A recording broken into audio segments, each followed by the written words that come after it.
Buenos días, buenas tardes, buenas noches para aquellos que ingresarán después por razones de salud. Que Dios les bendiga grandemente. Un abrazo fraterno para ustedes. Que Dios sea con ustedes en todo tiempo. Los que están presentes en este tiempo, que Dios les bendiga. Gracias por acudir a este llamamiento de estudio bíblico, de discipulado que tenemos como comunidad cristiana Adati, Dulce Refugio. Bendiciones, bienvenidos y vamos a iniciar con tiempo de oración.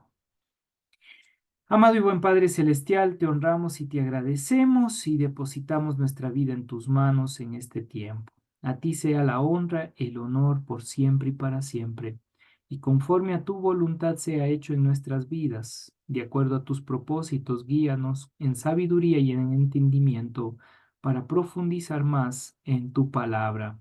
Gracias por todas las bendiciones, gracias por tu cuidado y gracias por este día especial que nos has brindado. En tus manos preciosas ponemos nuestra vida, en tu nombre, mi Dios. Amén y amén.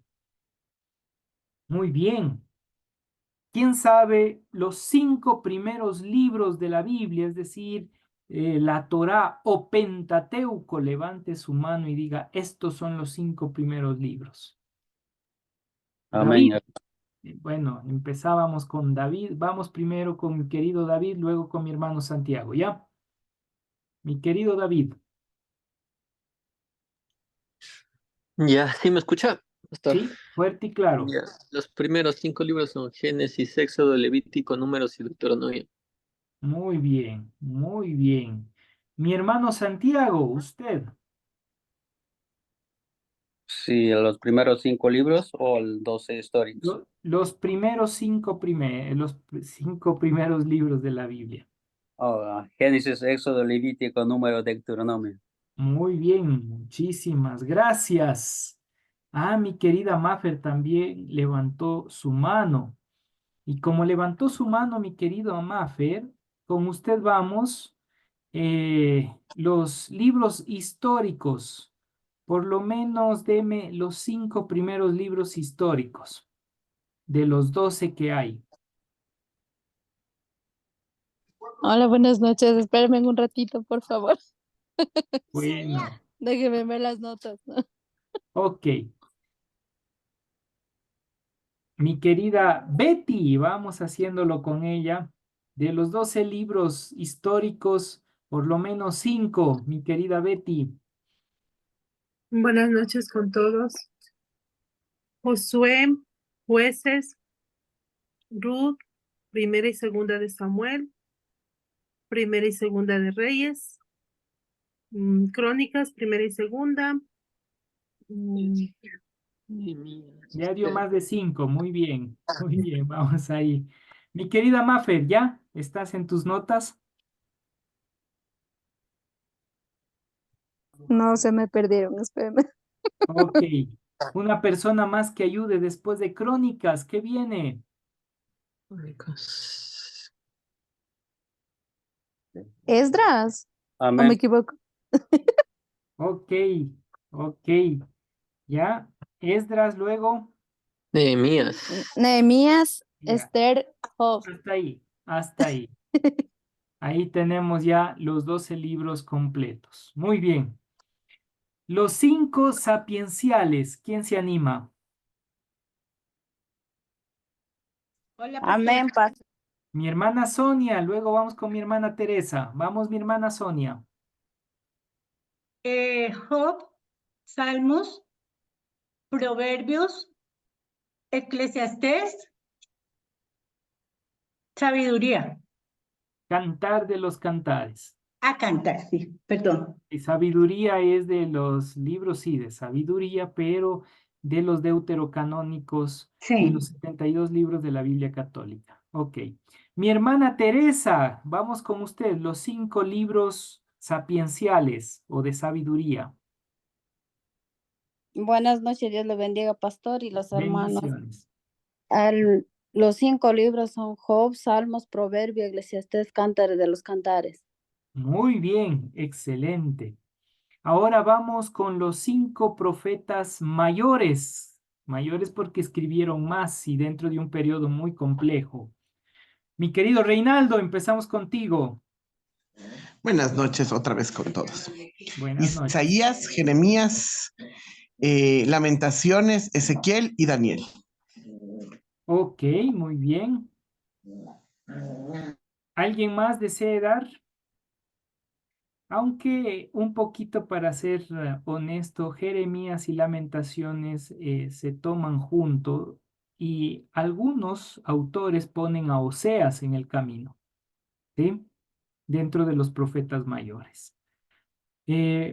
¿Alguien más? ¿Otro que dé el resto de profetas? Es decir, estamos hablando de los 12 profetas, por lo menos 6 profetas más. Amén, amén, hermano. Muy bien, mi hermano Santiago. Luego vamos con Santiago Vega y después de nuestro hermano Santiago. Sí, hermano, son 12 profetas menores. Son Oseas, Joel, Amos, Abdías, Jonás, Miquías, Nahum, Habacuc, Sofonías, Ageo, Zacarías y Malaquías. Muy bien, excelente. Mi querido Santiago Vega, Hola, pastor, buenas noches. buenas noches. Los 12 profetas menores son Oseas, Joel, Amós, Abdías, Jonás, Miqueas, Nahum, Habacuc, Sofonías, Ageo, Zacarías y Malaquías. Muy bien, excelente. Entonces, ahí tenemos ya los libros de la Biblia. Muchas gracias por participar. Se ganaron un rico quimbolito el día viernes en el culto que vamos a tener. Así que ahí les espero. Hermosa familia, que Dios les bendiga grandemente. Pastor me lo tiene que enviar. Sí, hay que enviarle por courier, porque no, bueno, hay que buscar la manera de cómo enviarle eso. Hermosa familia, em, aunque parezca un poquito tedioso en muchas ocasiones y a veces uno dice, pero ya conocemos, ya sabemos, créame, el estar constantemente revisando, analizando cosas que son básicas nos ayudan muchísimo porque vamos nuevamente em, desempolvando cosas que quizás uno ya sabía de antemano, pero hay cosas nuevas que uno empieza a conocer y a aprender. He ahí la importancia de este proceso de discipulado. ¿Por qué? Porque dentro del discipulado vamos aprendiendo cosas muy especiales de las cuales Dios nos va mostrando nuevas habilidades para una transformación integral de nuestra vida. ¿Sí? Ahora bien, la semana anterior, dentro de la historia de la salvación que habíamos visto, la semana anterior nos habíamos quedado dentro de ese proceso de Moisés, la esclavitud en Egipto, que ya habíamos dicho que hay un proceso muy interesante en el cual no se hace referencia directamente como esclavos, sino que estaban bajo servidumbre, ¿no? Se desarrolla la Pascua, el cual en este periodo tiempo estamos justo en ese proceso de celebración pascual. Entonces, dentro de la Pascua pasa la muerte, pero brinca, salta la muerte al mirar que en cada dintel de las puertas de los israelitas estaba con la sangre de un cordero. Este punto es muy interesante porque el término Pesaj, que va a hacer referencia netamente a lo que en la traducción es Pascua, Pesaj traduce como saltar o brincar o pasar de largo, ¿sí? Entonces tiene ese sentido Pesaj, que va a ser traducido como Pascua, va a significar saltar, brincar o pasar de largo. Lastimosamente, en algunas directrices, especialmente anglosajonas, la Pascua le confundieron en una festividad, hasta hicieron un conejito de Pascua y también huevos de Pascua, que no tiene nada que ver ni con conejos ni con huevos de Pascua, por si acaso. Así que eso no tiene nada que ver con una Pascua bíblica. No tiene nada que ver en esa línea. Esa festividad que realizan es puramente anglosajona y no tiene nada de conexión con la idea de Pascua del contexto bíblico. Por lo cual, cuando uno entiende esto, sepa usted que existen 10 mandamientos y el último mandamiento, el 10º mandamiento, tiene que ver con la muerte de los primogénitos, ¿sí? Los primogénitos, es de la muerte de los primogénitos. Hay dos sectores dentro de esto. El uno son los Mitzraim, que tiene que ver con los egipcios, y el otro tiene que ver con los Ibrits, o conocidos también como los hebreos. Ojo hasta ahí. El pueblo de Israel, mientras se encontraba en Egipto, aún no era considerado como un pueblo israelita plenamente. Esto va a ser dado el nombre de pueblo de Israel cuando ellos ingresan a Canaán y como ejército empiezan a conquistar en el nombre del Señor, empiezan a conquistar a Canaán. Entonces ahí van a decir el pueblo de Israel, ya propiamente como un grupo social conformado, ya como incluso el pensamiento de una tribu, porque recordemos que en la antigüedad el término nación no existía. La idea de nación va a aparecer años, miles de años después, ¿sí? La idea era la tribu, o el confederado, también era conocido, la confederación de tribus, es decir, de las 12 tribus, la confederación de las 12 tribus se le llamó Israel, gracias a su padre. Pero van a tener identidad y eso es importantísimo. Van a tener identidad luego de que pasa esta plaga, la muerte de los primogénitos, y ahí el faraón va a establecer y va a decirle, hey, ustedes, los hijos de Israel, los Am Israel, ahí aparece por primera vez la palabra Am Israel, pueblo de Israel. Pero no va a aparecer esto sino luego hasta que se manifiesta plenamente ya en la entrada a Canaán. Es decir que el faraón les dio, como decir, la palabra de Am Israel, de pueblo de Israel, pero no se volvió a hablar como un pueblo en sí, como esa confederación de tribus en sí, sino hasta llegar a Canaán. Entonces, ¿qué quiero decir con todo esto? Que la Pascua va a tener un sentido de identidad. Porque aquí se reconoce que el pueblo de Dios es un pueblo hebreo y el pueblo de Dios se le dio un nombre, Israel. ¿Sí? Entonces, ¿qué es Israel? Significa el que lucha con Dios. Pero lucha ¿en qué sentido? El que se esfuerza para conectarse con Dios sería una mejor traducción. Entonces Israel es el que constantemente se está esforzando para tener esa relación, ese contacto, ese encuentro con Dios. Me encanta esta parte. Entonces la identidad está en aquellos que buscan a ese Dios todopoderoso. ¿Ok? Entonces, la Pascua, aparte de significar que brincó, saltó como tal, también tiene un sentido de identidad.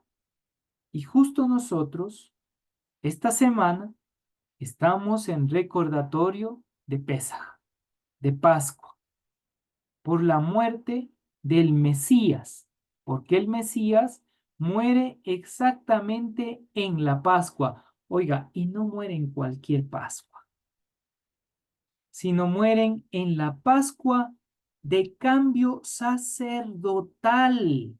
Oiga, lindo esta parte. Y aquí explico un detalle importante, por eso tomaba esta línea de la Pascua. Ahora, ¿usted sabe qué día exactamente resucitó el Mesías? ¿Qué dice el texto? ¿Qué sabemos de la resurrección? Alguien que pueda levantar la mano y arriesgarse y decir, tal día es establecido como la resurrección de Cristo. Domingo. ¿Ya? El domingo. Y es lo que se ha establecido como tradición. Entonces, de acuerdo a la tradición, la resurrección del Mesías es domingo, considerado también el primer día de la semana. Eso es lo que nos han enseñado, ¿verdad? Ya. Cuando usted revise el texto sagrado, la resurrección de entre los muertos, como tal, para nosotros dice que fue la madrugada del domingo, ¿verdad? Pero recordemos cómo es el calendario de días, de horas dentro del pensamiento hebreo. ¿Cómo se establecía dentro del pensamiento hebreo? Era netamente un calendario lunar, por lo cual, ¿cómo estaba establecido? ¿Día y noche o tarde y mañana? Tarde y mañana. Muy bien, está tarde y mañana. Entonces, si nosotros vemos, para ellos tendríamos, voy a poner desde el día miércoles, jueves, viernes, sábado, domingo. ¿Sí? Ahí están los días. De los días, de acuerdo a esto, tendríamos la mañana y la tarde. La mañana y la tarde. La mañana y la tarde.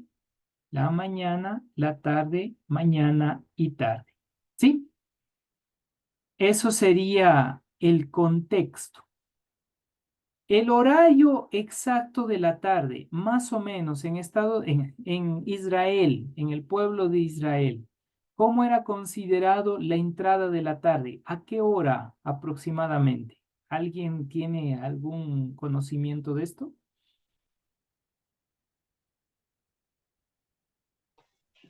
¿No?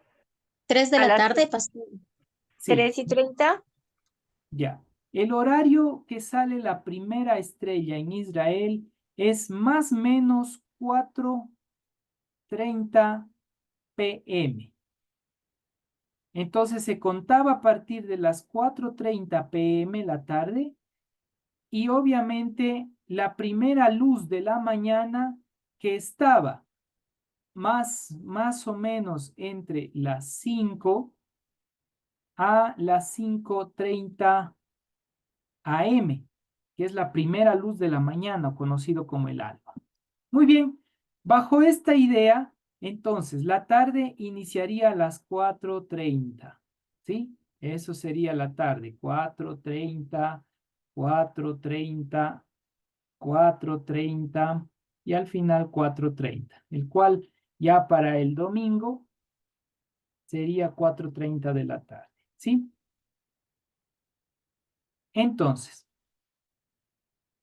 si nosotros decimos que el Mesías resucita en la mañana del domingo,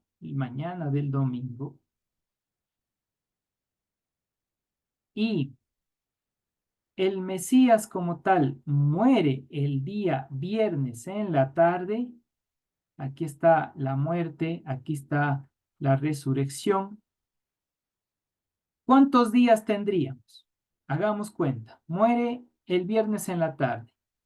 Al sábado a la tarde, un día completo. Al domingo en la tarde, 2 días completos. Por tanto, no se cumple el texto bíblico que dice que fueron 3 días y 3 noches estará el Hijo del Hombre en el vientre de la tierra. Por lo cual, ya de entrada debemos entender que Jesús no muere el viernes en la tarde. No es correcta esa línea tradicional.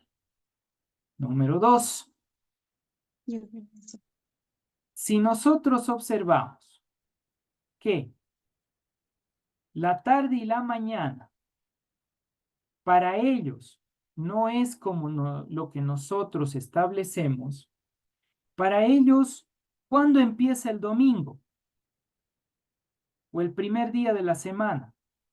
Empieza lo que sería para nosotros el sábado a partir de, pongamos una hora prevista, 5 p.m.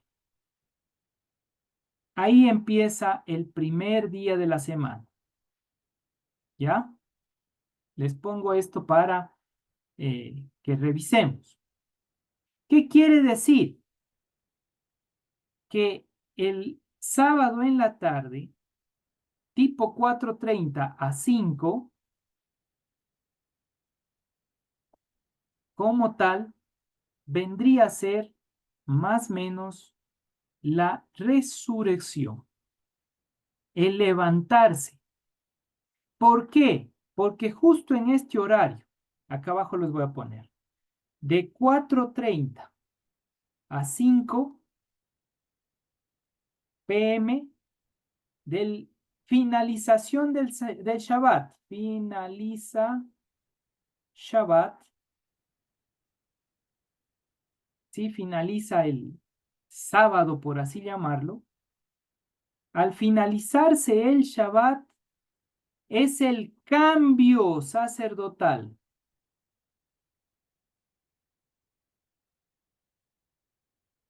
Por lo cual, a las 4:35 se cambiaban los sacerdotes que iban a ser el nuevo Gadol Cohen. Gadol Cohen, ya explico esto. ¿Qué significa sumo sacerdote? Ya sea para 1 año, para 2 años, 3 años, dependiendo del proceso y la directriz del Cohen, del sacerdocio.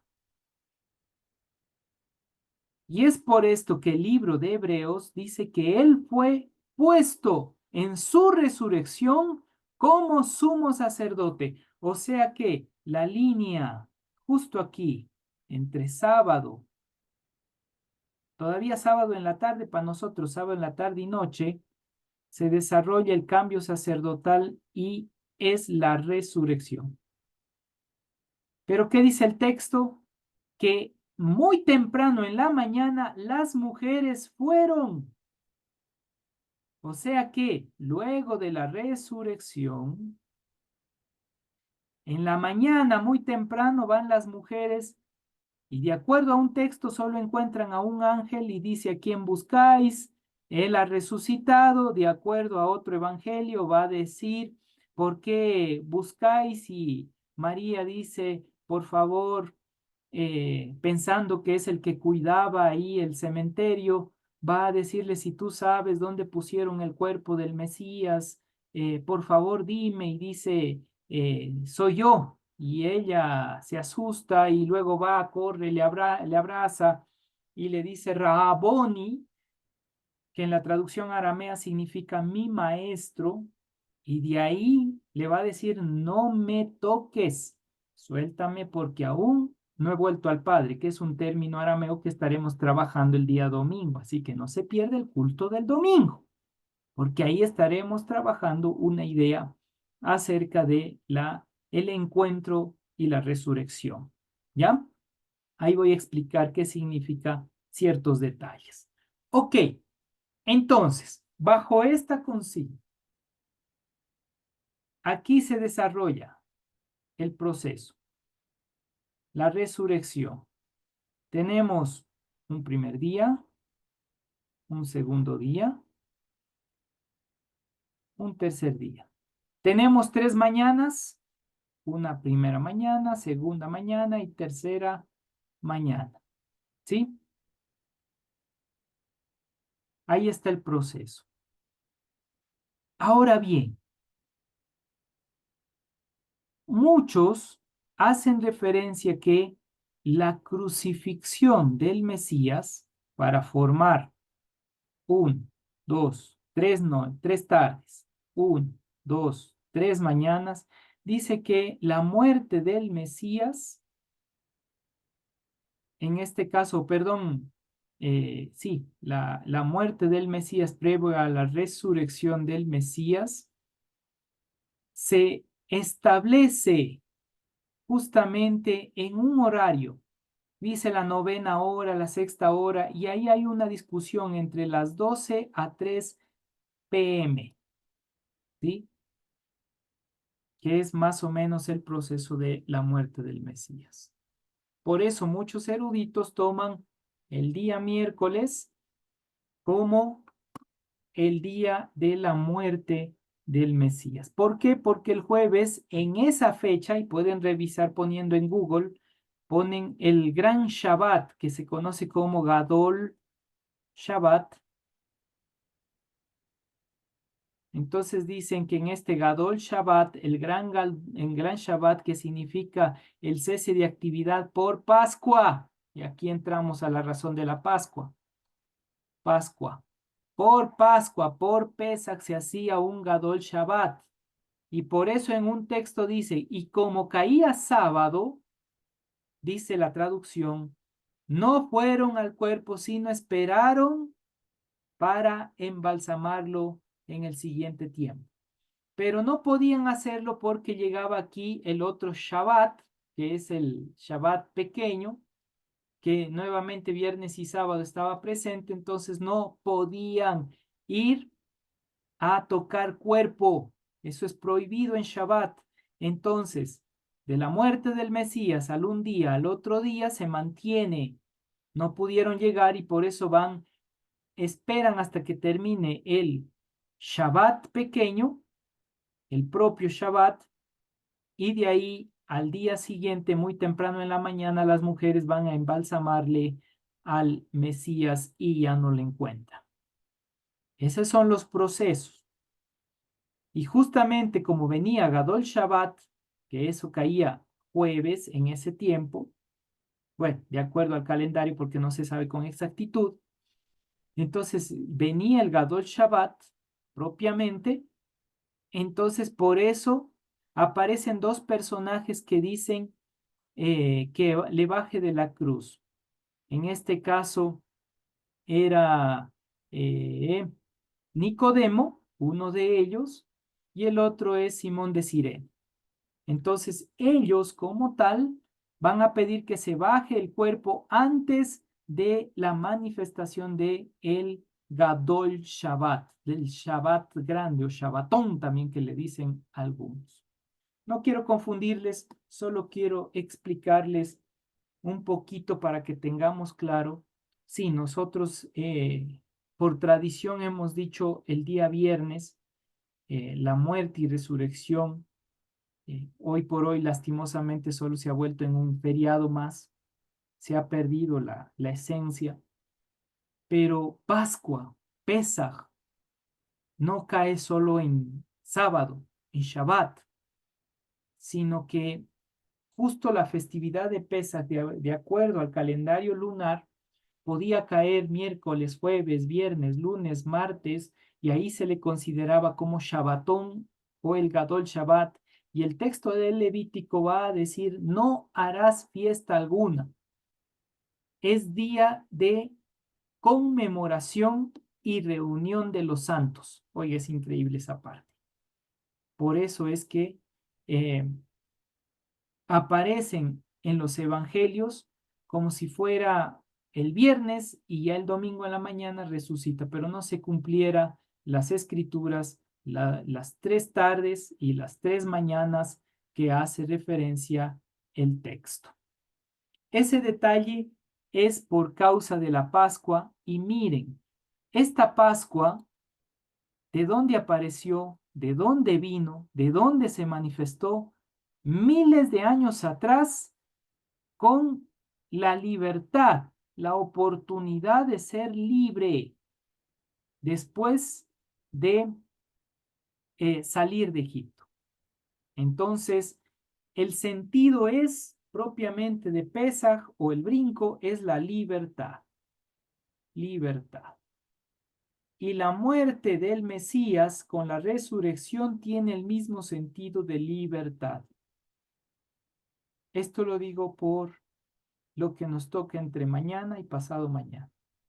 Si fuésemos técnicos, revisaríamos una vez más a ver cómo está la línea del calendario lunar y todo lo demás que manejaban los hebreos, y probablemente un día como hoy, miércoles, claro, no a esta hora, más temprano, era la muerte del Mesías.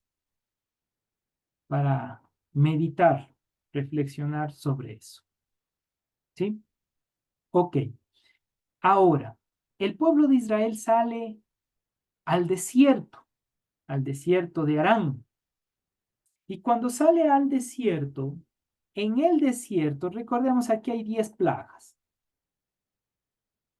Y en el desierto, en cambio, se le va a entregar 10 mitzvot. Mitzvot. ¿Qué traduce mitzvot? Es mandato. Pero también significa guía. ¿Sí? Son guías, son directrices, son instrucciones, que esa es otra palabra que se utiliza mucho, instrucción.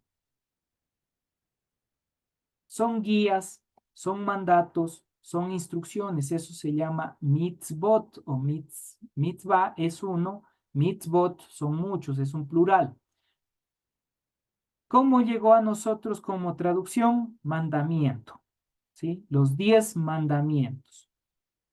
Conocido también como la alianza, la promesa en el Sinaí. Pero aquí hay un dato. Como saben decir, estén atentos y no me apedreen, sino solamente escuchen el dato. Usted revisa en el texto sagrado. Moisés, mientras está, Dios dice el texto, escribiendo con su propio dedo los mandamientos, Moisés escucha que hay bulla y dice, oh, dice Josué, parece que nos están atacando. Alguien vino en contra del pueblo. Y Moisés dice, no, no está atacando nadie. Eso no suena a guerra, no suena a lucha. Suena a algarabía, suena a fiesta. El pueblo se ha corrompido. Bajan y obviamente, ¿qué habían formado? Un becerro de oro. Y aquí es lo más interesante, que dice en este caso un texto de un Midrash, va a decir que Aarón expresa lo siguiente. Dice, Moisés le pregunta, ¿y de dónde apareció este becerro? Y Aarón le va a decir, no sé. Tomamos el oro del pueblo, el pueblo trajo, pusimos en el fuego y ¡pum! Salió el becerro. Eso dice un Midrash que hace referencia Claro, porque Aarón, ya en la Torá, en el texto sagrado, no da mención directa. Solo dice, el pueblo me pidió que realicemos un becerro de oro. Pero en este Midrash dice esto, por una causa. Los eruditos van a decir, el becerro es la representación del orgullo y el ego del ser humano. Y el orgullo del ser humano no permite que la persona viva y disfrute el mandamiento. ¿Por qué nos hace duro interpretar el mandamiento? ¿Por qué nos cuesta tanto y le ponemos como una ley inalcanzable? Por el ego del ser humano, por la dureza del corazón del ser humano. ¿Sí? Entonces, hay que estar atento con ese detalle. Ya con esto, pasa en Israel, vuelven nuevamente, ahí sí Moisés trae otras tablas escritas, ahora ya no por Dios, sino por él, en las cuales dice esto es lo que merece el pueblo de Israel recibir. Ingresan a la tierra prometida, aparece Josué, empieza la conquista, luego de la conquista vienen los jueces, ¿sí? El grupo de los jueces es porque el pueblo de Israel empezó a crecer. A su vez, también tenían muchos conflictos y pusieron líderes que empezaran a ayudarle en primera instancia a Moisés, luego a Josué, y con la muerte de Josué, ellos quedaron para juzgar a cada una de las tribus. Entonces los jueces van a ir apareciendo como líderes o juzgadores de acuerdo a las necesidades que tenía el pueblo, en este caso el pueblo ya de Israel. Luego, con la decadencia de los jueces, y aquí viene, va de mal en peor el pueblo de Israel, con la decadencia de los jueces, el pueblo de Israel dice, ¿por qué tienen que seguir teniendo una teocracia? Muy bien, aquí vamos a desarrollar algo. ¿Qué tiene que ver una teocracia? Estamos yendo un poquito rápido para que usted conozca. Estamos yendo solamente así rápido. ¿Alguien que me pueda decir qué es teocracia y democracia y Teocracia monarquía? sería gobierno de Dios. Muy bien, teocracia, teos, Dios, cracia, kratos, guía, instrucción o el que dirige. Muy bien. ¿Y qué sería democracia? Democracia, según las clases que me daban de sociales de pequeño, era el poder en manos del pueblo, Muy bien. supuestamente. Demo, que tiene que ver Sí, pero con el pueblo, y Kratos van en esa línea. Mi querida Jessica, ¿deseas decirnos algo más? sí, únicamente en cuanto a la democracia, que es el sistema político en el cual la soberanía de un pueblo reside o puede estar establecido para llevar la armonía dentro de de ese pueblo, de esa parte social. Gracias, muchas gracias, mi querida Jessica. Teo, Kratos sería el término. Kratos, aquí les voy a poner en griego, ¿ya? Ay, perdón, se me salió muy grande esa S. Entonces, Theos es Dios, Kratos significa poder, poder, guía, instrucción que va en ese ámbito. Entonces, es la guía de Dios para el pueblo, o el poder lo toma Dios para dirigir al pueblo, ¿sí? En el otro caso va a aparecer una monarquía. Monarquía. Y en este caso, ¿qué es monarquía?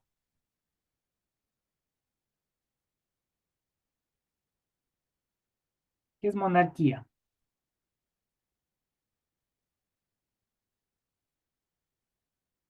¿Alguien sabe?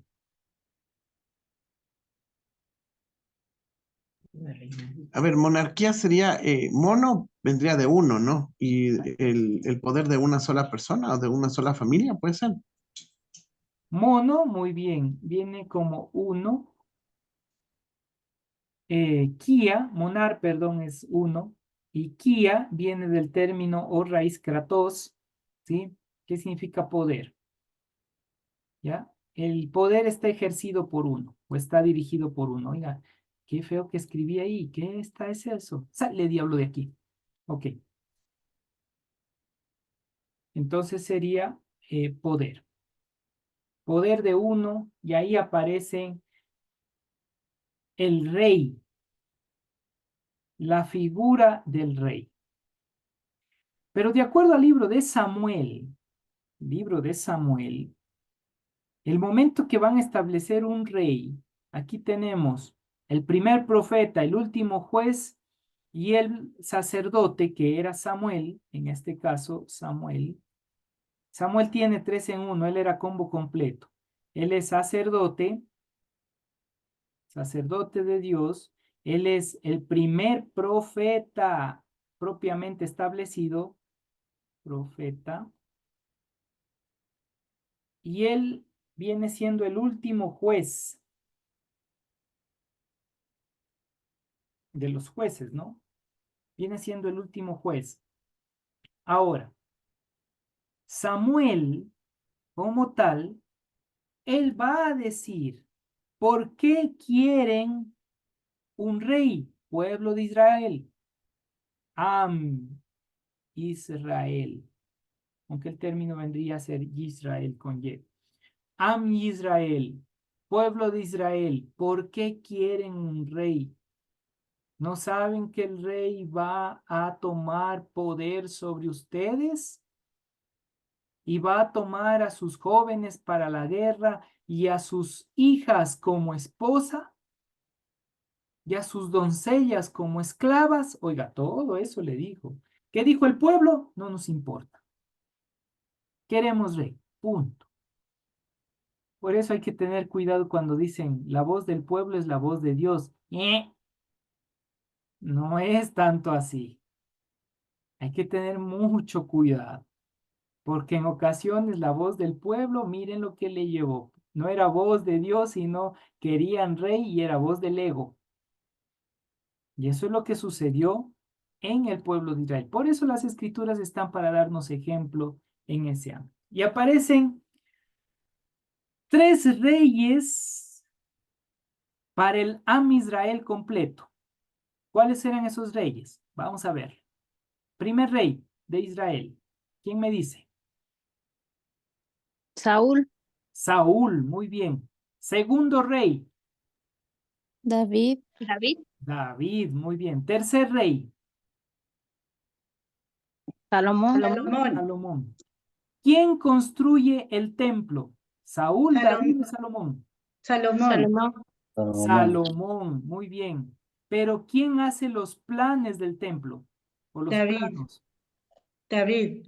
David, muy bien. Porque en la mente de David estaba ya los planos del templo y Salomón ejecuta ese plan establecido por David. ¿Ok? Ahí tenemos a los 3 reyes que gobernaron al Israel, al pueblo de Israel en su totalidad. Oiga, esto estamos hablando, esta etapa de la monarquía va desde el año 1050 hasta el 930, más o menos. ¿Sí? Aproximadamente. Ahora bien, aquí viene la cosa y se pone fea. Salomón, y yo creo que Fabri va a estar que brinque escuchando esto. Salomón, con toda su sabiduría, no supo corregir a su hijo. De los muchos que tuvo, era su hijo propiamente el que iba a recibir la heredad. ¿Y cuál es el hijo de Salomón? Es Roboam. Y este muchachito perdón la expresión, pero hay que decirle de esa manera. Mocoso sinvergüenza, divide al Am Israel. Divide. Eso está en el libro de Crónicas. En Reino del Norte, que va a tomar ya la directriz Jeroboam, que era general,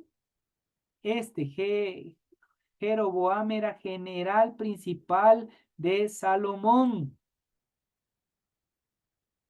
Y él va a decir cómo así este muchachito nos va a subir los impuestos, nos va a cobrar el doble, el pueblo de Israel se está muriendo de hambre, por tanto, ve, hasta aquí queda. Se levanta con los líderes de cada una de las tribus y en el reino del norte, ¿cuántas tribus quedan al reino del norte, conocido como reino de Israel? 10. Muy bien. Reino de Israel lleva 10 tribus y algunos dicen que era 10 tribus y media porque tenían que buscar la manera de adorar y llevaron algunos levitas. ¿Sí? Y Roboam se queda solamente con ¿cuántas tribus? 2. ¿Ya? Sería 2, sin embargo es 1,5. media. Sería Judá y los levitas. ¿Sí? Se quedan solo ellos. Reino del Norte acaba de quedar como Reino del Sur. No la Reina del Sur. Están viendo telenovelas estos en vez de leer Biblia. Reino del Sur. ¿Ya? Entonces ahí tenemos la gran división, el gran cisma. Reino del Norte con Jeroboam, Reino del Sur con Roboam, hijo directo de Salomón. Roboam, general de Salomón. Y empieza una decadencia, aún peor, como diría. A partir de este gran cisma con la muerte de Jeroboam y Roboam, aparece un montón de reyes para el reino del norte y reyes para el reino del sur. ¿Y qué dice el texto sagrado? Y todos hicieron mal delante del Señor, a excepción de Josías. Josías es el único que es considerado el que no se apartó del Señor, el único que dice que desde su niñez se conectó con Dios y Dios lo bendijo. El resto de reyes traían opresión y carga delante del Señor, al pueblo. ¿Y sabe qué hacía el pueblo? Preferían a ese rey que inclinarse y pedir perdón a Dios. Qué increíble, o sea, es increíble ver cómo la gente, y uno se asusta hoy por hoy viendo ciertas circunstancias, pero es increíble ver la gente, el pueblo de Israel que vivió milagros, vio cosas espectaculares de Dios, teniendo profetas que hablaban directamente en nombre de Dios y veían la manifestación de Dios, la gente prefería al rey en vez de volver a una teocracia. Qué increíble. Preferían a ese rey malvado, ese rey que les oprimía. Eso era mejor que volver a Dios. Duro de corazón. Por eso, hágase un reflejo. Cuando usted lee el Antiguo Testamento, especialmente todos estos libros, libros históricos, crónicas, Samuel, cuando usted está leyendo estos libros históricos y los profetas, algunos profetas de lo que es el reino del norte especialmente, y otros profetas reino del sur, entre ellos un profeta que no escribió pero nos dejó muchas enseñanzas. Elías, oiga, cuando Elías se pega pues, con la esposa, bueno, en este caso con Jezabel, y Jezabel, esposa de quién era, ¿cómo se llamaba el rey? Rey del norte, ¿cómo se llamaba?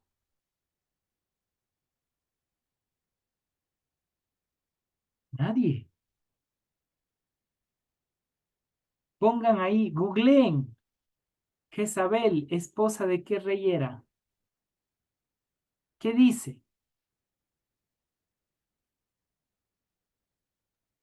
De acá, Acá.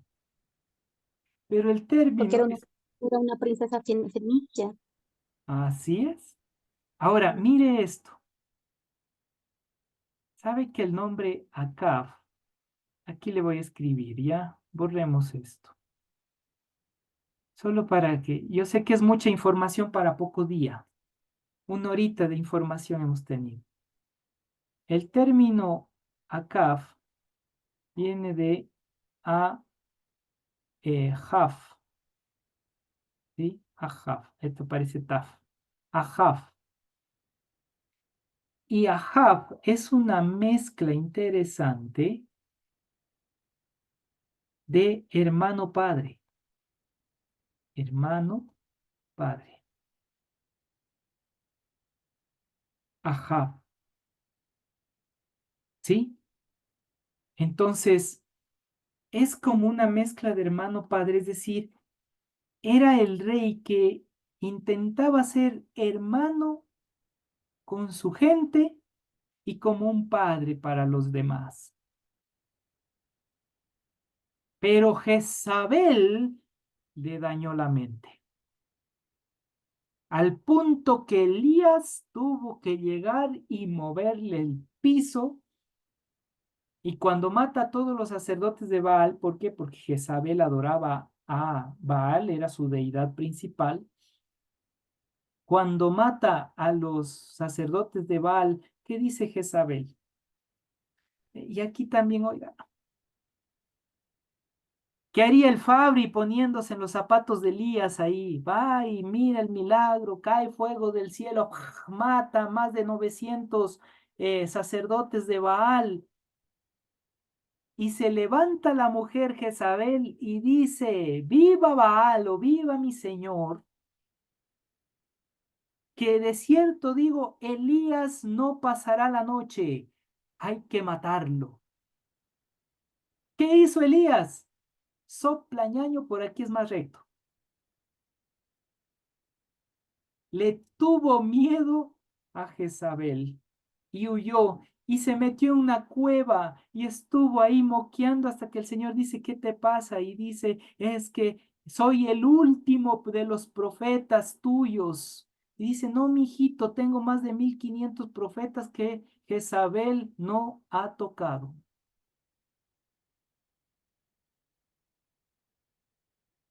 Eso es para trabajar en otro momento, esa historia. Pero bueno, miren cómo era de crueles y lo que sucedía, solo pongo ahí un ejemplo básico de los reyes que estaban gobernando el reino del norte. Entonces, ¿qué dijo Dios? En vista de que persiguen a mis profetas, en vista de que matan a los justos, en vista de esto, vendrá un pueblo sobre ellos. ¿Qué pueblo vino contra el reino del norte? ¿Cuál fue el primer imperio que conquistó al reino del norte? Al Am Israel, al pueblo de Israel, no al pueblo del sur, reino de Judá, sino al reino del norte, Asiria. los asirios. Y ahí todo este pueblo, fíjese, todo esto que tenemos aquí, el reino del norte desaparece aunque los profetas lo advirtieron. Y ahí viene, en este caso, la gran diáspora. Así se conoce ese periodo. Es decir, que más o menos entre el año 750, año 800 antes de Cristo el pueblo de Israel, reino del norte, desaparece. Y queda solo el reino del sur. Y los profetas también le dicen a los reyes del sur, les va a decir, no, no cometas el error de nuestros hermanos. Recuerda el pasado, cómo nuestros padres se pusieron en contra de Dios y Dios les castigó. No hagas eso, no cometas vileza, no cometan esto. ¿Qué sucedió, hermosa familia? ¿Qué pasó? No hicieron caso. El reino del norte desaparece ante la mirada del reino del sur y el reino del sur no hace caso. ¿Qué pueblo, qué segundo imperio vino y conquistó? Y ahora sí arrasó con el reino del sur, Babilonia. los babilónicos, especialmente Nabucodonosor. Así es la historia. Tan lindo como eso, ¿se da cuenta? Estamos haciendo solo un repaso general, oiga, para ir entendiendo todo esto. Y los profetas del reino del sur, especialmente Isaías, Jeremías y Ezequiel en parte, van a clamar para que el pueblo del reino del sur se arrepienta. Y no le hicieron caso. A Jeremías le meten en una poza. Ahí que se muera. Pero cuando llegan los ejércitos babilónicos, también sale Jeremías y pide una espada para luchar a favor de Israel en contra de los de Babilonia. Identidad y seguridad y saber quién es en Dios. No le importó lo que le hayan hecho a él, le importó el nombre de Dios y la defensa del pueblo. Increíble en esa línea. Bueno, el pueblo de Israel pasa 70 años en Babilonia, retorna. Y como va a decir el trito Isaías, la tercera parte del libro de Isaías, va a decir, ahora que retorna, ¿qué vas a hacer? El templo fue destruido por Nabucodonosor, primera destrucción del templo, ¿sí? Y ahora, ¿qué es lo que va a suceder? ¿Qué es lo que va a pasar?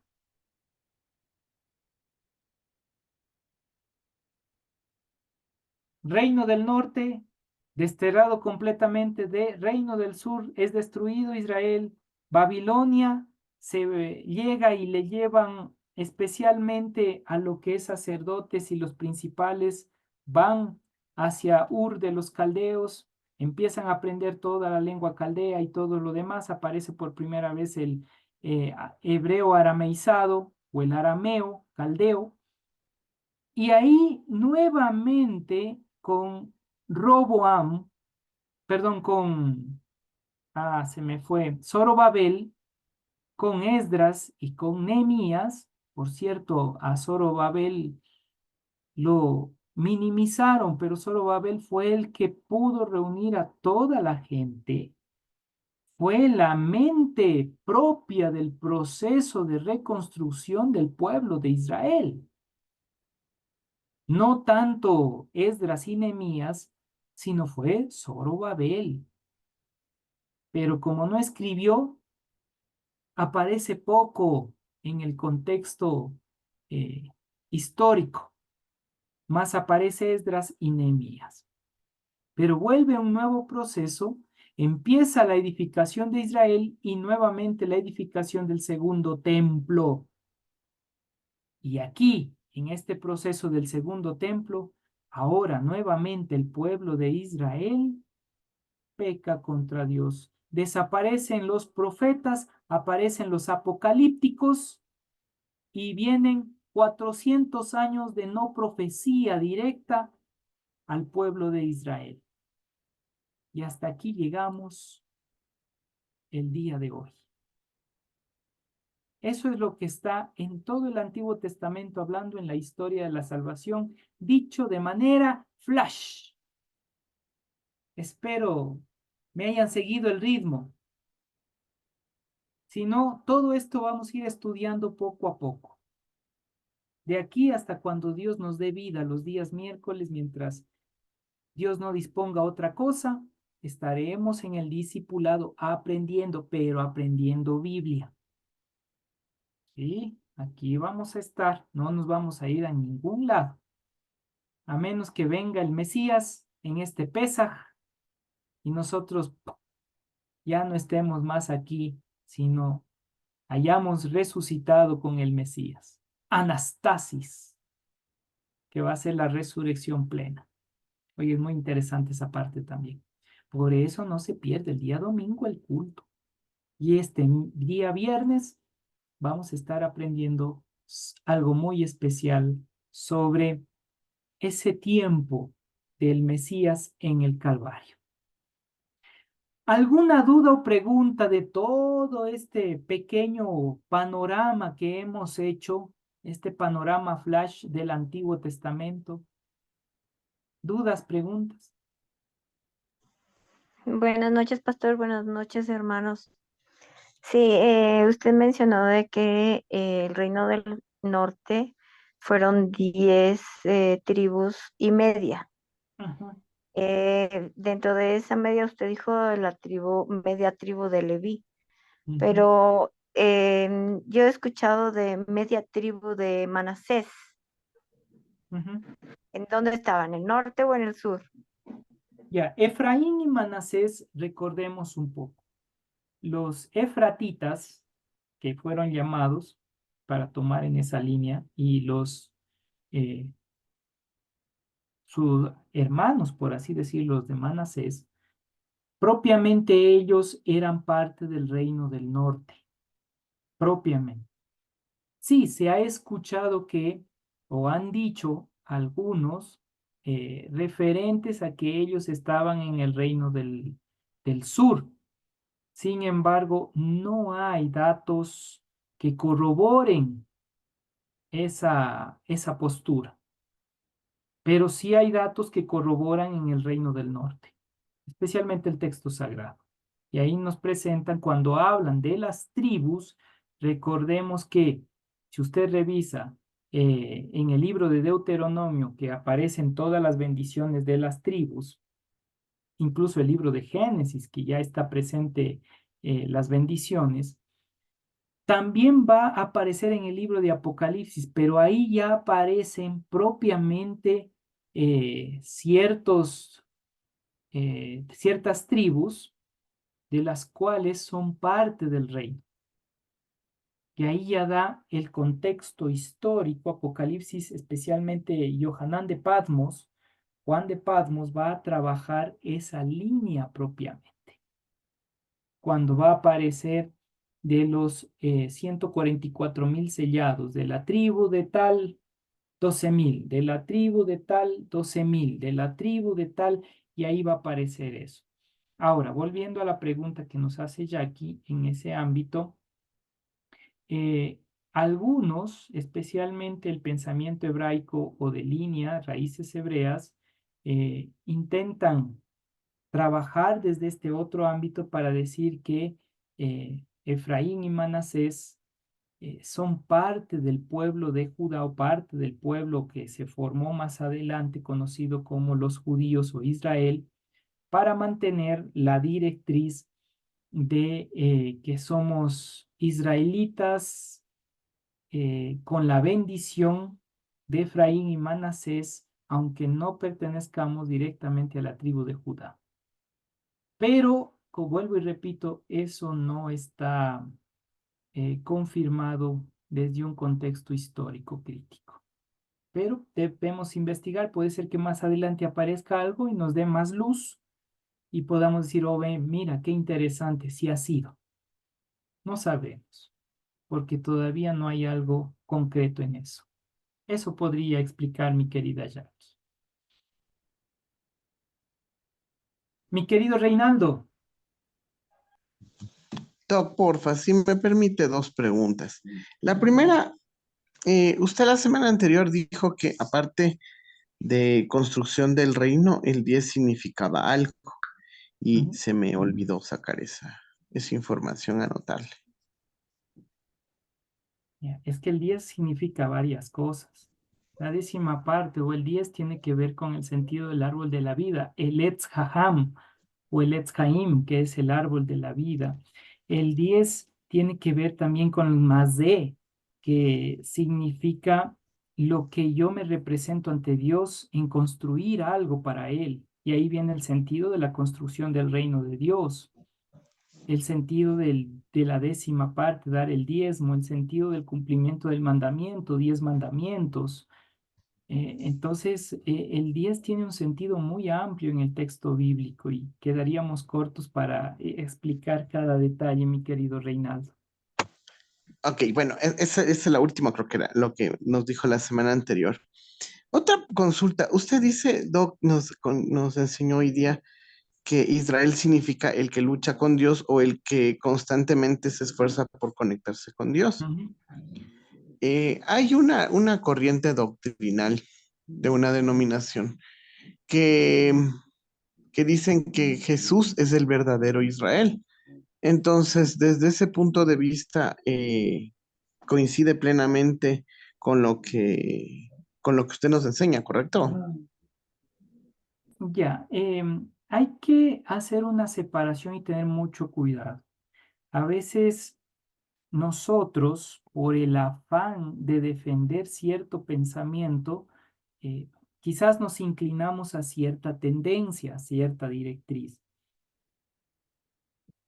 Al decir el verdadero pueblo de Israel hay que tener mucho cuidado. ¿Estaríamos diciendo que el otro pueblo es falso? Ya desde ahí estamos equivocados, porque Dios escogió a un pueblo físicamente hablando, y eso no podemos quitarle del proceso.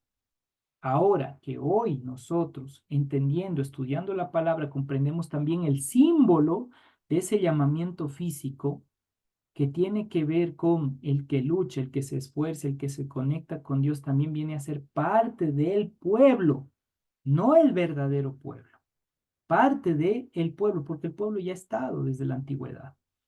Yeshua en ningún momento, va a sonar como una herejía, perdonen, pero en ningún momento Yeshua vino y dijo, yo voy a desarrollar un nuevo Israel. Él no hace referencia a eso. Utiliza términos místicos que se llaman, o incluso utilizando un poquito más eh, la palabra bien, que es cabalot, el arte de recibir, utilizando esa línea que se toma en ese ámbito, él está diciendo quién es el que se conecta para buscar la presencia de Dios, el que diariamente lucha consigo mismo. Yo vine a enseñarte cómo puedes luchar contigo mismo. ¿Estás dispuesto a esto? Eres parte de este proceso. Y ese vendría a ser el Am Israel. Por eso hay que tener mucho cuidado en esa directriz, porque sí, lastimosamente sale un grupo y dice, nosotros somos los verdaderos, entonces el otro era falso. Eso está como dice un erudito de corte judío, va a decir lo siguiente. Estuve en los Estados Unidos en diferentes iglesias cristiano-evangélicas. Para colmo de nuestros males, él estuvo visitando y va a decir, me fui donde un pastor y escucho, nosotros somos la verdadera iglesia. La iglesia tal está con el diablo. Él se va a otra comunidad, a otra iglesia, y esa otra iglesia también el pastor dice, nosotros somos la verdadera iglesia. La otra iglesia es del diablo. Va a esa otra iglesia y sucede lo mismo. ¿Sabe cómo él concluyó esta línea? Dice, yo pensé que ellos adoraban a Dios, pero todos al parecer, entre ellos dicen que adoran al diablo. Y él tomó lo siguiente y me dejó así como para quedarme tranquilo. Y él dice, el momento que una persona afirme diciendo esta es la verdadera, tenga mucho cuidado porque su ego ya le distorsionó, su orgullo ya le llevó por otro camino. Por tanto, lo que enseñó Jesús en humildad, vivir la palabra de Dios. Y decir, estamos en el camino, buscamos de Dios, estamos buscando conectarnos con Él. Eso podría darle como respuesta a mi querido Reinaldo, y perdón que no entre directamente a otros detalles. Amén, Doc. Sí, sí, gracias, está clarísimo. Siempre me quedaba un poquito inconforme con las explicaciones que decían, llevaban allá, ¿no? Por ahí les pregunté alguna vez, pero no, o sea, me salían con respuestas medias raras. Por eso es que también eh, podríamos decir que no hay mucha base ni fundamento en esa teología del reemplazo, y más con lo que dice Pablo en Romanos, que no es que hay un nuevo pueblo, sino que nosotros hemos sido injertados al pueblo de Israel. Entonces Amén. ahí ya conecta, ¿no es cierto? Así Gracias, es. Doc. Con Pastor, gusto. Mi querida Jessica, le escuchamos. ya, lo que dice el hermano, sí, de lo que dice injertados, es por el nuevo pacto que se hizo, ¿verdad? Porque en el pacto, los pactos antiguos, en el Antiguo Testamento eran con Abraham, Moisés, los elegidos de Dios. Por eso se decía, siempre se mencionaba el Dios de Abraham, de Isaac, de Jacob, pero a partir de la muerte de Jesús se realiza el nuevo pacto, en donde todos nosotros venimos a formar parte, no necesariamente porque seamos del linaje directo de la raíz de Jesús, pero sí por misericordia, sí por el sacrificio inmenso que hizo en renovar el pacto, porque Dios Padre ha renovado el pacto a través de la muerte del Señor Jesucristo. Sí, eso es lo que, o sea, yo tengo por entendido, porque el antiguo pacto, como digo, siempre por eso la gente decía el Dios de Isaac, incluso nosotros en las oraciones decimos el Dios de Isaac, de Abraham, de Isaac, de Jacob, etcétera. Pero a partir de Jesús, nosotros ya no necesitamos más enviados, no necesitamos más elegidos, sino que ya Él es el mayor, ese fue el pacto inmenso de amor que Dios hizo por nosotros. Y en cuanto a la numerología que habla el hermano, o sea, todo número en la Biblia, hasta donde yo tengo entendido, porque me enseñaba mi padre. Mi padre es católico, de hecho, pero él toda la vida, yo pienso que él es la persona que fue el puntal, el semental en mi familia desde niños, no mi madre, porque mi madre es evangélica. Pero, por ejemplo, mi padre fue el que más nos enseñaba historias de la Biblia. Él fue el que más relaciona entre como dice en la Biblia, los dos rebaños. Sí, entonces él es el que más relaciona y el que más de una u otra forma nos ha acercado a Dios, más que mi madre, por ejemplo. Entonces mi papi siempre decía que todos los números en la Biblia tienen, tienen significado por determinadas razones y no son coincidencias, ¿no? Porque, por ejemplo, el número 3 que habla de la divinidad habla de la Trinidad, son tres, ¿cierto? Dios Padre, Dios Hijo, Dios Espíritu Santo, tres partes del día, mañana, tarde, noche. Igualmente el Señor Jesucristo, de lo que usted hablaba en la novena hora que dicen que murió, hablamos desde las 6 de la mañana, que era el tiempo judío, hasta la novena hora, que son 3 de la tarde. Él murió justamente, era el tercero, ¿no? En la mitad de los dos ladrones.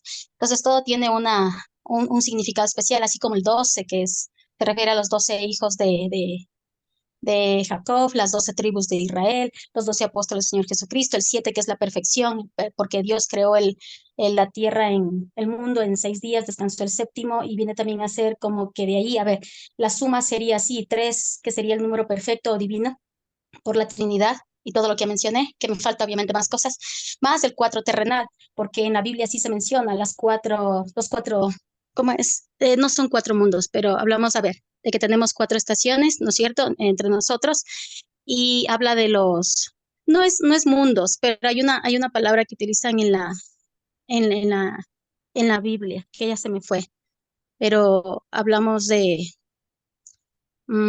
sería como un puente, ¿no es cierto?, entre el 3 y el 4, así entre, más o menos, si hablamos de término número, revisando cada uno de los significados que estos tienen y el aporte que nos dan, porque de hecho en la Biblia sí es, la mayoría de pasajes bíblicos que tiene está basado también en terminología numérica, entonces sí hay que saberle, en ese sentido, comprender y no dejarnos confundir, porque es muy fácil para todo el mundo tomarlo como quiera y darnos muchas explicaciones que aparentan ser lógicas, pero en realidad siempre Dios es el único que nos puede ayudar a discernir. Y como alguien decía, no pedirle discernimiento, porque muchas veces por eso tenemos también más pruebas, porque como usted decía en la primera vez que nos daba la charla, que es como el árbol del bien y el mal, en donde, claro, la sabiduría, el conocimiento, y nos permite saber muchas más cosas. Sí, sino la sabiduría de lo alto que viene a ser diferente. Ujú. Entonces, y sí es Sí, una, bueno, es lo que yo más o menos tengo entendido, porque sí, claro, como le digo, o sea, con mi papi, ahora con mi mami también. Entonces, tengo que ayudarles igual en algunas tareas bíblicas de mi mamá. Entonces, ahí hay muchas cosas que se van entendiendo.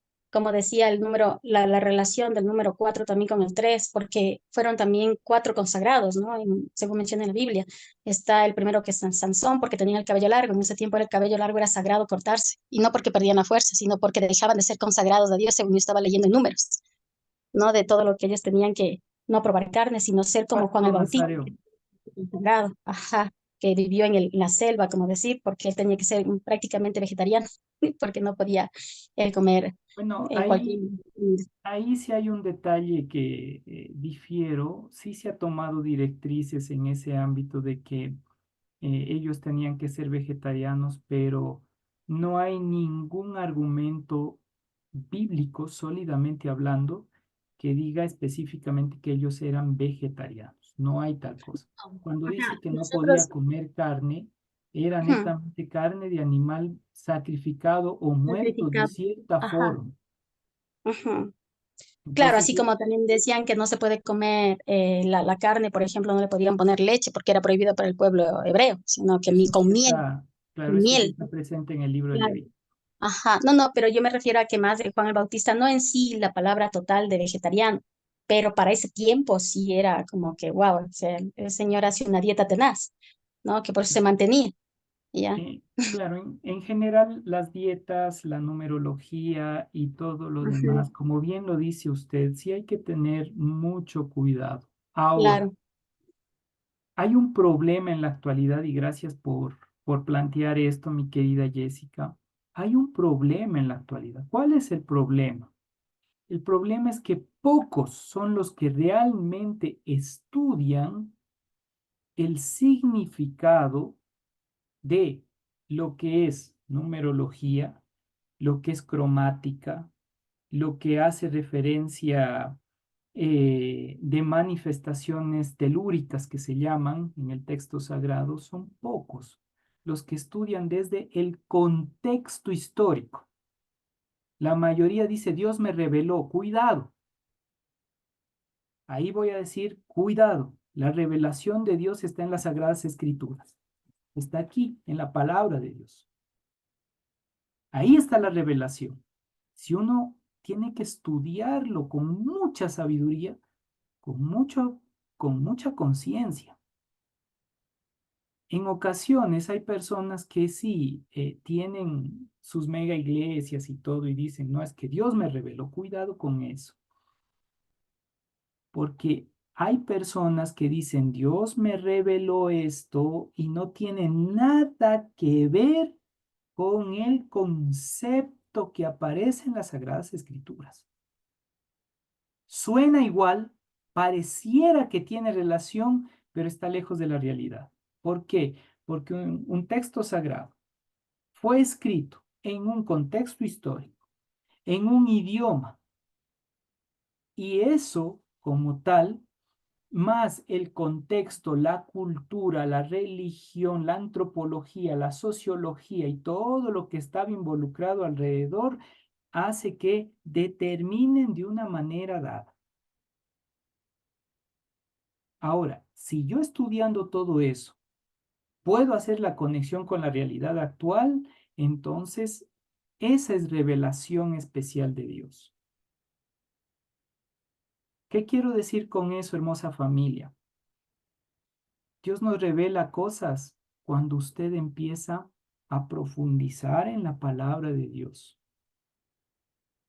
Pero a veces nos dejamos llevar por nuestro ego, nuestro orgullo, y manifestamos cosas que no están en la palabra. Y ahí vienen las distorsiones, movimientos religiosos, pensamientos doctrinales, distorsionados, en fin, muchas cosas. Y como dice Fabri, la sabiduría de lo alto equilibra el conocimiento que uno tiene. Por lo cual, eh, la numerología, no debemos confundir lo que hoy por hoy se está escribiendo como numerología de 1800, 1600, perdón, 1860 más o menos, cuando se dio el primer misticismo en Francia. Ahí se dio el primer misticismo con numerologías cromáticas y ahí empezó a nacer la quiromancia y toda esa línea de misticismo que empezó a hacer adivinación. Empezaron a leerle la vida, la mano y todo lo demás, que sí aparece en los contextos antiguos, incluso hebreos, sí aparecen, pero no de esa manera. Por eso, a veces hay pastores, incluso que uno escucha, que se quedan con esa línea en español, que bajaron de Google y dijeron esto es, y no entraron a una profundización para entender la plenitud. Entonces, el nuevo pacto y el antiguo pacto, no es que el nuevo desechó al antiguo, tengamos cuidado en eso y con sabiduría escuchen. La manifestación del Mesías no significa que vino a abolir lo que ya fue establecido con Abraham, Isaac y Jacob. Él vino a mostrarnos la redención, la salvación que sí nosotros podemos tener, pero eso no significa que queda de lado Abraham, Isaac, Jacob y todo lo que está en el Antiguo Testamento. No, no, no, eso nos ayuda. Es como la fuerza para estar conectados constantemente. Por eso en el libro de Mateo Jesús va a decir, no vine a abolir la ley, vine a darle su verdadera interpretación, llevarle a lo alto, para que usted y yo podamos en el texto sagrado, Antiguo Testamento, Nuevo Testamento, trabajar nuestra fe. Y eso es lo hermoso. Pero nos cerraron así los ojos y dijeron, esta es la nueva ley, esto es el nuevo pacto y aquí nos quedamos. ¿Por qué? Porque claro, la traducción lastimosamente nos dañó el sentido. Se esforzaron, hicieron buenas traducciones, pero nos dañó un sentido. Al poner, en este caso, Nuevo Testamento, ya de ahí nuestro cerebro fue formateado. Porque el texto Brit Hadadasha significa pacto de renovación. ¿Qué está renovando? Las promesas de Dios para aquellos, de acuerdo al capítulo 12 de Génesis, para aquellos que digan, en ti serán benditas todas las tribus que hay en la tierra. La bendición de Abraham se manifiesta en la entrega del Mesías para hoy todos ser parte de un proceso maravilloso llamado redención. Y eso es disfrutar el gozo de la salvación. No desechar, sino revisar, estudiar y vivir. Eso es lo más lindo. Ese es el gozo de la salvación. Gracias, mi querida Jessica. El comentario nos ayuda a ir trabajando estos detalles y ampliando. Sí, pastor, sabe que ya me acordé, los 4 confines de la tierra. Es que no me acordé, se me fue la palabra. En la Biblia sí menciona los ¿Sí? 4 confines de la tierra. Entonces, por eso es que se hablaba, o sea, entendiendo, más o menos tratando de ejemplificar o comparar con las 4 estaciones que tenemos. O sea, hablamos del que el 4 es un número terrenal, porque sí se habla, 4, ¿no? y si vamos un poquito más, 4 es Dalet o Delet en hebreo. Ujú. Y Delet Ajá. sí es la misma raíces de puerta. Y es lo que Mm, aparece en el libro de Apocalipsis cuando dice, entonces vi abierto las puertas y vi al Señor. ujú. Cuando se entiende en numerología el 4, Delet, hace Ujú. referencia a las puertas que se nos abren para la revelación del Dios Todopoderoso. Y yo tengo una pregunta pero claro, me parece que esto fue de la vez anterior Ujú. que usted decía del estudio.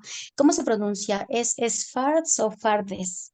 Porque obviamente hablamos Pardes, ahí de con P, Fardes. Ya. Sí, sí, porque P, ese obviamente R, Fardes, con D, PH, ¿no? S. Sí, P, Pero R, PH, D, S. P, ya, sí, sí, R, D, porque S. Pardes. ajá, porque en algún momento usted sí mencionó también eso, porque obviamente en el FARDES se menciona la forma en la que es el método que el Señor Jesucristo utilizaba para evangelizar, porque obviamente no a todos enseñó lo mismo ni de la misma manera.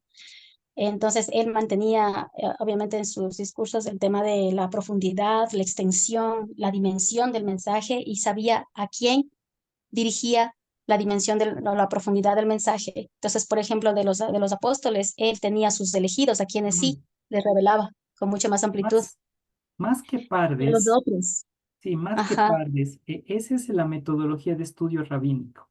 hebreo, Grandes ajá, hebreo pardes. es, ¿no? Rabino, Sí, ajá. Sí, sí, es sí, que ajá, yo tuve ese que es el estudiar estudio. eso porque en algún momento yo me gané una beca, o sea, Dios sabe cómo hacer las cosas. Y justo estaba todavía recién saliendo, no saliendo de luto, no puedo decir eso de mi hijo, que en paz descanse, es muy duro perder un hijo, Mm, sí, es pero Dios es difícil. el único que puede fortalecer en realidad. Sin él no se podría continuar, porque el perder un hijo a cualquier persona le puede volver loco y perderle, ¿no? Del mundo en real en el que vive. Ujú. Pero Dios es el único. Entonces me acuerdo que justo me permitió ganarme una beca en la Universidad Hope de California y fue un estudio virtual, pero nos enseñaban sobre la enseñanza del inglés y ahí me tocó estudiar la Biblia porque es una universidad cristiana. Entonces, allí no sé si es pastor, pero bueno, la persona que estaba a cargo, igual a todas las personas encargadas de darnos los cursos, las charlas de enseñanza del inglés, o sea, la obligatoriedad era esa. O sea, así tú no Ok, seas creyente, así tú creas en otra cosa, o sea, ahí a estudiar la Biblia y ahí fue donde yo, esto del sistema FARD, es por eso no sabía cómo pronunciarle bien. Gracias pardes. por su ayuda. Sí. Sí, entonces ahí entendía esas cosas. Gracias. Excelente. Muchas gracias, mi querida Jessica. Hermosa familia, muchas gracias a cada uno de ustedes. Eh, la tarea para esta semana y la siguiente, hasta el próximo miércoles, los libros del Nuevo Testamento. ¿Sí? Los 27 libros. Asimismo, como hemos estado estudiando los 39 del Antiguo Testamento, ahora nos lanzamos por los 27. Asimismo, nos metemos de memoria, estudiamos para conocer cronológicamente, porque después vamos a ir trabajando, perdón, canónicamente, porque después vamos a ir trabajando cronológicamente. No se olviden, este viernes 4 de la tarde, nuestro culto especial, un tiempo maravilloso que vamos a tener de aprendizaje de ese tiempo en el cual el Mesías estuvo en la cruz. Vamos a ir entendiendo cosas mucho más profundas. Mi querida Rosita, Buenas noches. Pues una pregunta fuera de todo lo que nos ha ido enseñando. Yo quería preguntarle, en este tiempo, por ejemplo, estamos en tiempo de Pascua. ¿Cómo nosotros deberíamos vivir este tiempo de Pascua, por decirlo así? Eh, bueno, nosotros a lo mejor no sé lo que el Señor pone en mi corazón, yo no sé si a todos, pero conmigo, hablo de mí. Es que, por ejemplo, nosotros somos Israeles espirituales. Entonces, y eso lo que usted dijo hoy, que Israel son los que se conectan con Dios, es como que va por la misma línea, ¿no? Entonces, yo he escuchado que, por ejemplo, en esta época hay ciertos alimentos que se deben comer y otros que no. Yo sé que todo no lo podemos cumplir, pero, eh, o sea, hay algo en mí que a mí sí me gustaría hacer. Entonces, el problema es que yo no sé cómo ya vivirlo, por recomendaciones. decir así. Ok. Para desarrollar pesa, durante toda la semana, si puede empezar desde ahora. Si quiere cumplir un poquito de pesa, pan sin levadura. Arrancamos con eso, ¿sí? Número 2, de aquí hasta el sábado, tiempos de meditación en la noche y lectura, lo que se llama una parashá o parashot, que es una porción del texto sagrado, especialmente de donde habla de la Pascua, netamente en el libro de Éxodo, en las festividades, libro Levítico, ¿sí? Entonces lee y hace una lectura acerca de las festividades en esa línea, ¿ya? Número 3, en este ámbito netamente se llama purificación. ¿Qué es el tiempo de purificación? Significa que, ok, ya dejó de comer pan sin levadura o cosas leudadas, empieza a trabajar en la lectura del texto sagrado Y ahora, a la luz del texto sagrado, empieza a purificar su ser, así como está purificando su cuerpo, dejando de comer pan con levadura. Entonces ahora empieza a purificar su ser espiritual al conectarse con el Dios Todopoderoso. De ahí viene lo más duro, porque terminado Shabbat, sea viernes o sábado, en este caso sábado, con lo que ha puesto la tradición, porque las festividades no son correctas, a partir de ahí empieza los 40 días de Omer. Y Omer significa levantarse, 40 días en el cual empieza a trabajar en su ser espiritual, cada día, durante 40 días, porque 40 significa el fin de un proceso para empezar algo nuevo. Es muy especial eso, porque cada día usted hace algo nuevo para, como decir, me conecto con Dios. Hoy dejo, qué sé yo, cada día de Omer tiene su causalidad. Incluso puede revisar los 40 días de Omer, escrito por el doctor Mario Javier Sabán, que ahí está 40 días de Omer, y ahí va explicando, ¿sí? Entonces puede trabajar con eso. Si no, yo le puedo pasar material, facilitar material para que usted pueda trabajar esos días de cada día dejar algo para empezar, como decir, a dar un peldaño más en su espiritualidad. Podemos trabajar Ya, con eso. muchas gracias, Paz. Y sí, sí me gustaría ese, Ok. ese Entonces libro. ahí Gracias. estamos en contacto. Hermosa familia, que el Señor sea con cada uno de ustedes, que el Señor guarde sus vidas. Bueno, se puso dulce el diálogo y la conversa y nos pasamos unos minutitos más, pero sabemos que el Eterno está con nosotros. Vamos a orar, vamos a cerrar este tiempo y agradecerle al Padre por estas hermosas bendiciones. Mi Fabri, guíanos en oración, por favor, para cerrar este tiempo. Claro que sí, pastor. Vamos a orar. Bendito Padre Celestial, Señor mi Dios, gracias te damos, Señor, por esta noche. Estamos muy agradecidos, Padre, porque siempre te das tu palabra a que nosotros podamos ponerla en nuestro corazón, Señor. Poder ir entendiendo, Señor, que hay muchas cosas más que tú quieres mostrarnos, Padre, y lo que nosotros necesitamos realmente con todo esto es ser transformados. Fuera de todo lo que podamos hacer como humanamente podamos, lo más importante, Señor, es poder cambiar nuestra perspectiva, Señor, mi Dios, sobre la transformación que podemos obtener con el aprendizaje de tu palabra, Señor.